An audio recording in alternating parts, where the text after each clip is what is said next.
Hexagone Actualité.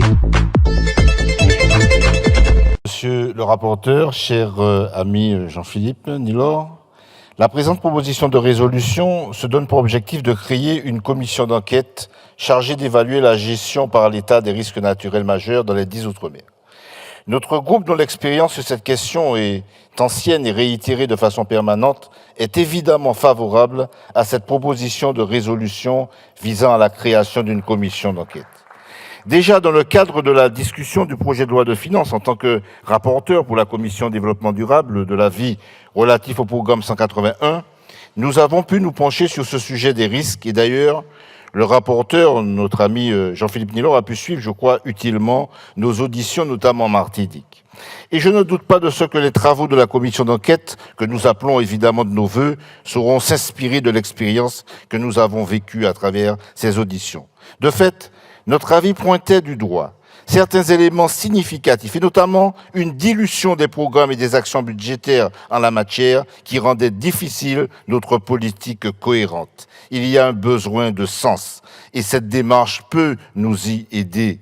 Notre avis budgétaire issu des nombreuses auditions, tant à Paris que sur le terrain, montrait une grande difficulté des collectivités territoriales, souvent livrées à elles-mêmes dans ce cadre, et ce d'autant plus que les phénomènes naturels sont amenés à se multiplier d'une part et à être de plus en plus violents d'autre part. De fait, il y a une urgence à renforcer les mesures actuelles de prévention et de gestion des risques naturels. La commission d'enquête peut déboucher sur des pistes utiles. L'engagement de l'État est certes conséquent, il est même en augmentation, c'est vrai, mais ces financements restent très en deçà des défis qui sont les nôtres en matière de changement climatique. Des défis dont le gouvernement semble conscient, mais auxquels il ne répond pas à la hauteur de ce qu'il faudrait. Le fonds Barnier, par exemple, est largement insuffisant. Il doit être complété par des financements provenant essentiellement des fonds structurels européens, et notamment le FEDER, de fonds ministériels diffus et sectoriels, de la Caisse des dépôts et de l'Agence française de développement. Tout cela ne fait pas une politique. Nous péchons cruellement s'agissant des 10 Outre-mer, comme d'ailleurs l'avait déjà mis en exergue le texte sur l'accélération des énergies renouvelables. Nous péchons cruellement par l'absence de programmation et d'orientation sur le moyen et le long terme. Que faisons-nous pour le confortement des bâtiments scolaires? Que faisons-nous pour le confortement des hôpitaux? Que faisons-nous pour le confortement des bâtiments utiles à la gestion de crise, du parc de logements sociaux, de la rénovation du bâti privé? Que faisons-nous sur les risques littoraux face à l'urgente nécessité de recomposition urbaine afin de mettre nos populations à l'abri? Quasiment rien.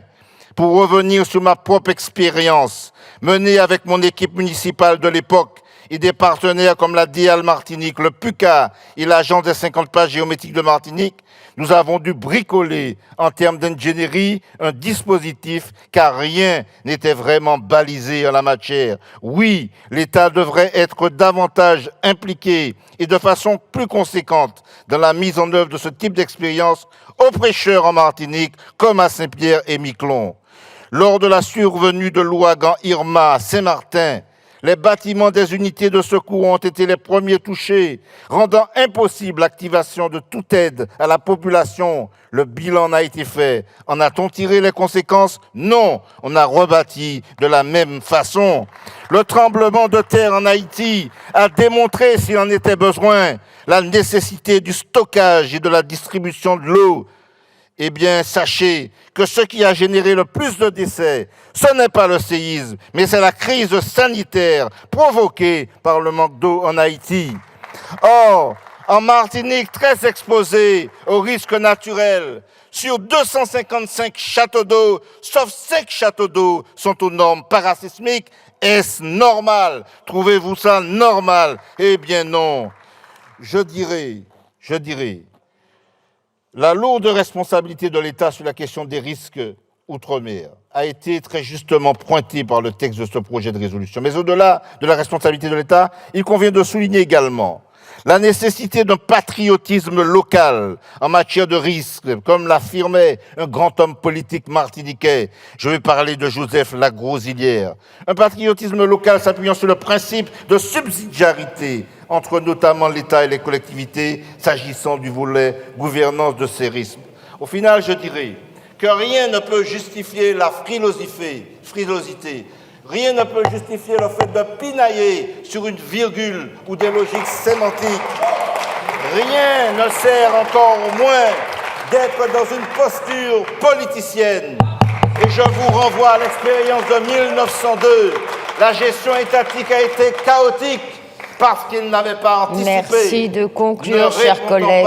Ne reproduisons pas les erreurs du passé et de l'histoire. C'est pour ça que c'est avec détermination et conviction que nous voterons pour cette proposition de résolution. Merci. O-News Radio, votre web 100% musique, 100% info outre-mer, nationale et internationale.